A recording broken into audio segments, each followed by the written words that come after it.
हा देणं योग्य नाही. बरोबर आहे.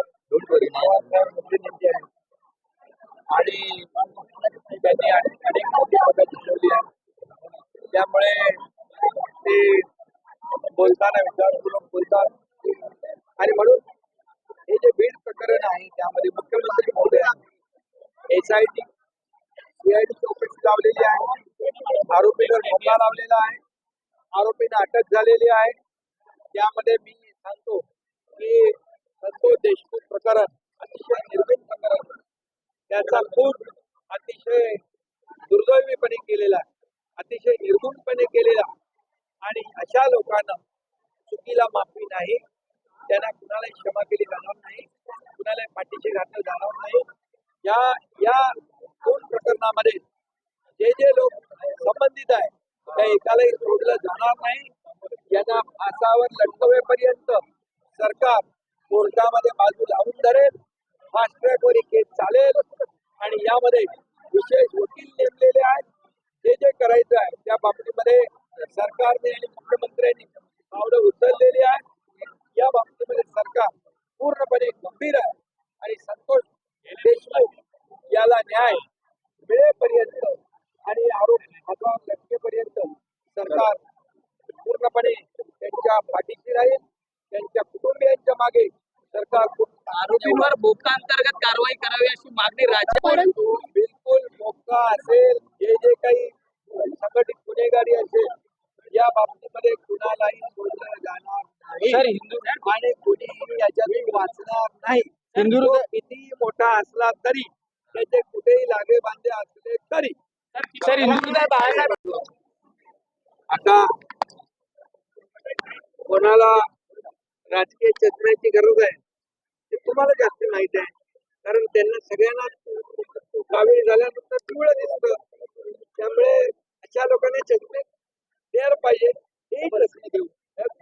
महाविकास आघाडी मध्ये बिघाडी होण्याची चिन्ह दिसायला मिळतात. संजय राऊतांनी नारा दिलाय की आम्ही आता एकटे लढू. दुसरीकडे काँग्रेस म्हणते की आम्हाला विश्वासात घेऊन हे सगळं म्हटलं पाहिजे. कुठेतरी बिघाडी दिसून येते. मी एकच सांगतो, त्याच्यामध्ये फक्त ते स्वार्थासाठी एकत्र आले होते. लोकसभेच्या निवडणुकांमध्ये एक नरेटिव्ह पसरवून लोकांची दिशाभूल करून मतं घेतली आणि मतं मिळाल्यानंतर ज्यांनी मतदान केलंय त्यांच्याच पाठीत खंजीर खुपसलं. मग त्या लोकांनी विधानसभेमध्ये त्यांची त्यांना जागा दाखवली. 2.5 वर्षामध्ये महायुती सरकारला मी मुख्यमंत्री असताना मला फक्त रोज शिव्या, आरोप याशिवाय दुसरं काय दिलं नाही. देवेंद्रजी उपमुख्यमंत्री होते, त्यांच्यावर आरोप एवढ्या खालच्या थरावरचे केले की जेलमध्ये टाकण्याचं कारस्थान केलं. तू तर राहील नाही तर मी तर राहील म्हटलं आणि काय काय म्हटलं अजून ते मी बोलू शकत नाही असे शब्द वापरले. आता आपण पाहतोय काय बदल झालेला आहे, काय जादू झालेली आहे. आणि मी म्हणेन सरडे रंग बदलतात, पण एवढ्या फास्ट वेगाने रंग बदलणारे वरळी मी पाहिले नाही. वरळी पुनर्विकास प्रकल्पावरून आदित्य ठाकरे मुख्यमंत्री पद होतं, सगळं होतं, खासदार होते, आमदार होते आणि मग हे वरळीकर का वंचित राहिले हा प्रश्न वरळीकर जनता त्यांना विचारल्याशिवाय राहणार नाही. आणि आता गृहनिर्माण विभागाच्या माध्यमातून संपूर्ण मुंबईमध्ये आता गृहनिर्माण विभागाच्या माध्यमातून संपूर्ण मुंबईत परवडणारी घरं, परवडणारी रेंटल घरं, त्यामध्ये वर्किंग वुमनसाठी घरं, मुलं जी शिकायला येतात त्यांच्यासाठी हॉस्टेल आणि सिनियर सिटीजनसाठी देखील घरं आणि गिरणी कामगारांसाठी घरं, पोलिसांसाठी घरं, हा आमचा अजेंडा आहे. आणि त्यामध्ये परवडणारी घरं देण्याचं काम आम्ही करू आणि यामध्ये आमूलाग्र बदल कायद्यामध्ये करावा लागेल. निश्चितपणे आमचा अजेंडा आहे सर्वसामान्य माणसाला घर. जसं प्रधानमंत्री मोदी साहेबांनी PMY सुरू केला, पंतप्रधान आवास योजना, लाखो लोकांना, करोडो लोकांना देशातल्या घरं दिली, तसंच महाराष्ट्रामध्ये देखील या ठिकाणी जो मुंबईकर मुंबईच्या बाहेर फेकला गेलाय, गुन्ह्यामुळे फेकला गेलाय, हे सगळ्यांना माहिती आहे. गुन्ह्यामुळे त्याला घर सोडून वनाला, सोपारा, वसईला जावं लागलं, बदलापूरला जावं लागलं, हे सगळ्यांना माहिती आहे. पण मी त्याच्यात जाऊ इच्छितो. आम्ही एवढंच आहे की या सर्वांना मुंबईकर जे बाहेर गेले त्या मुंबईकरांना पुन्हा मुंबईमध्ये आणण्याचं काम राज्य सरकार करेल आणि मुंबईकरांना दिलासा सर स्मारकाबद्दल अध्यक्षपदाबद्दल ती उद्धव ठाकरे यांना राहायचा अधिकार नाहीये ही मागणी केल्यानंतर मुख्यमंत्र्यांना देखील सांगणार आहे, काय सांगाल?